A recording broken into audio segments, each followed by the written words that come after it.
कभी फुर्सत मिले तो पढ़ना मुझे, तुम्हारी बेमिसाल उलझनों का समाधान हूं मैं, भारत का संविधान हूं मैं।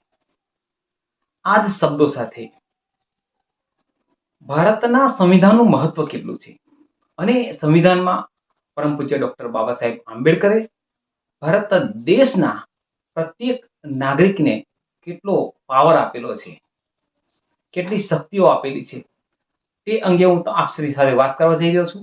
અને એક સાચા નાગરિક તરીકે એક દેશના વિકાસ માટે, રાજ્યના વિકાસ માટે, અન્યાય, અત્યાચાર, ભ્રષ્ટાચાર માટે, સાંપ્રદાયિક પરિબળો સમક્ષ લડવાની ખૂબ જરૂર છે. જ્યાં સુધી તમારો દેશ એક માળામાં ના બંધાય ત્યાં સુધી એ દેશનો વિકાસ શક્ય નથી. જ્યાં સુધી તમારું રાજ્ય એક માળામાં ના બંધાય, એક માળાના મણકા ના બને ત્યાં સુધી એ રાજ્યનો વિકાસ શક્ય નથી. સૌથી પહેલી શરૂઆત જો થાય તો તમારું ગામ એક માળામાં ના બંધાય, તમામ મણકાઓ એક સાથે ના આવે તો એ ગામનો પણ વિકાસ શક્ય નથી. કેટલાક અસામાજિક તત્વો દ્વારા ગામના લોકોને જાતિ, ધર્મ, મઝહબ આવા ગતકડા બતાવીને એમને ગેરમાર્ગે દોરવામાં આવે છે. અને કોઈ પણ વ્યક્તિ જ્યારે જાતિ અને ધર્મની વાત આવે ત્યારે વધારે એક્ટિવ થઈ જાય છે, માટે એની વાતોમાં આવી જાય છે. આવો જ એક બનાવ અમારા ગામમાં બન્યો. ગામના થોડાક લોકો દ્વારા તળાવની પારનું ફેન્સિંગ મારીને કબજો કરવામાં આવ્યો. આ અંગે અમો અરજદાર તથા જે સમાજ માટે પ્રવેશબંધી કરવામાં આવી હતી એ સમાજના લોકો, એટલે કે મુસ્લિમ સમાજના લોકો, સારા વ્યક્તિઓ મારી પાસે આવી અને રજૂઆત કરી કે આવું થયું છે. મેં એમને વિશ્વાસ અપાવ્યો કે ભારતનું સંવિધાન ખૂબ જ મજબૂત છે, દરેક વ્યક્તિને દરેક સરકારી જગ્યાને વાપરવાનો અધિકાર છે, કોઈ તમારો અધિકાર છીનવી ના શકે. અને ન્યાયના હિતમાં, સંવિધાન ભારત દેશની એકતા અને અખંડિતતા જળવાઈ રહે એના હિતમાં અમે સાથે મળીને કાયદેસરની કાર્યવાહી કરી. સૌપ્રથમ હું તમને જણાવું તો તારીખ 19/6/2024 રોજ હું પોતે અરજદાર બની અને ગામના કેટલાક આગેવાનો 200 થી 250 માણસો સાથે મળીને એક અરજી આપી. એ અરજી અમે એક તાલુકા વિકાસ અધિકારીને આપી, બીજી અરજી અમે મામલતદાર શ્રી કરજણને આપી, ત્રીજી અરજી અમે નાયબ કલેક્ટર શ્રી કરજણને આપી, જેને પ્રાંત અધિકારી પણ કહેવામાં આવે છે. ત્યાર પછી તારીખ 12/7/2024 નાયબ કલેક્ટર શ્રી દ્વારા મામલતદાર શ્રી અને તાલુકા પંચાયત અધિકારી શ્રીને સંબોધીને એક પત્ર લખવામાં આવ્યો. એમાં એમને જણાવવામાં આવ્યું કે કણબા ગામના આ ફેન્સિંગનો જે પ્રશ્ન છે એ અંગે યોગ્ય તપાસ કરીને કાયદેસરની કાર્યવાહી કરો.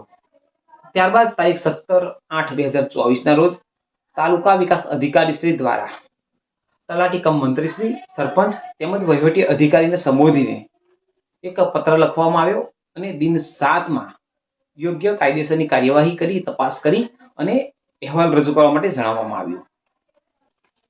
તલાટી અધિકારી શ્રી, વહીવટદાર શ્રી દ્વારા 7 દિવસમાં કોઈ પણ યોગ્ય અને કાયદેસરની કાર્યવાહી ન કરતા અમો અરજદાર રૂબરૂ તલાટી સમક્ષ હાજર રહી અને રજૂઆત કરતા તારીખ 5/10/2024 રોજ તલાટી શ્રી દ્વારા એક જાહેર જોગ નોટિસ લગાવવામાં આવી અને એમાં જણાવવામાં આવ્યું કે જે ગ્રામજનો દ્વારા આ ફેન્સિંગ કરવામાં આવ્યું છે એ પોતાની જાતે 7 દિવસમાં દૂર કરી લે, નહીં તો પછી તલાટીશ્રી અને વહીવટી અધિકારીશ્રી દ્વારા ગ્રામ પંચાયતની રૂએ, સત્તાની રૂએ એને અમે જાતે દૂર કરીશું. આવા પ્રકારની એક નોટિસ ચોંટાડવામાં આવી. તારીખ 13/10/2024 રોજ પંચાયતે આપેલી મુદ્દત સમાપ્ત થઈ. તેમ છતાં પણ તલાટીશ્રી, વહીવટી અધિકારીશ્રી કોઈ સરપંચ દ્વારા આ ગેરકાયદેસરનું ફેન્સિંગ જે તળાવની પારે કરવામાં આવેલું હતું એ દૂર કરવામાં આવ્યું નહીં. તારીખ 19/6/2024 થી લઈને તારીખ 6/1/2025 લગભગ 6 મહિના જેવો સમય વીતી ગયો. ફેન્સિંગ એવું ને એવું જ હતું. તાલુકા પંચાયત કચેરી દ્વારા, તાલુકા વિકાસ અધિકારી દ્વારા કોઈ પણ યોગ્ય નક્કર કાયદેસરના પગલા લેવામાં આવેલા ન હતા. આથી અમો તલાટીશ્રી, વહીવટી અધિકારીશ્રી, તાલુકા પંચાયત અધિકારીશ્રી, ટીઓ સાહેબશ્રી થી નારાજ થઈને ઉચ્ચ કક્ષાએ જિલ્લા કલેક્ટરશ્રીને રૂબરૂ હાજર રહીને ટપાલ વિભાગમાં રજૂઆત કરી ગામ અંગેનો આ ફેન્સિંગનો પ્રશ્ન છે એ લેખિતમાં રજૂ કર્યો. ત્યાર પછી પણ 20 થી 22 દિવસ વીતી ગયા. કોઈ પણ યોગ્ય પગલા આ ફેન્સિંગ અંગે લેવામાં ન આવ્યા. આથી અમો સમગ્ર પ્રશાસનથી નારાજ થઈને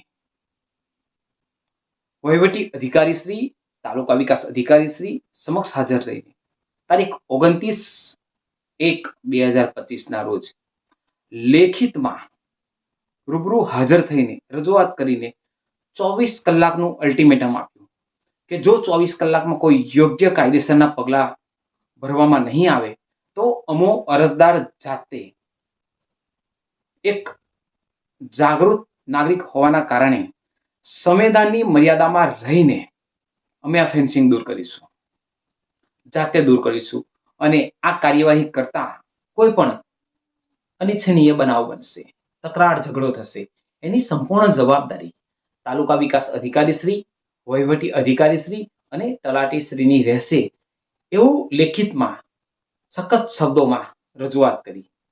ત્યાર પછી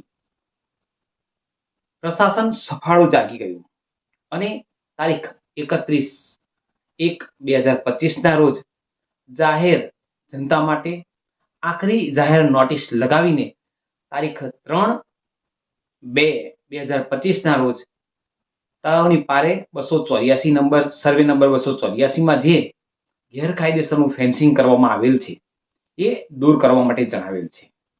હવે આજે તારીખ 2 છે. 2 તારીખે આજે હું આપ સમગ્ર લોકો સમક્ષ મારી વાત રજૂ કરી રહ્યો છું.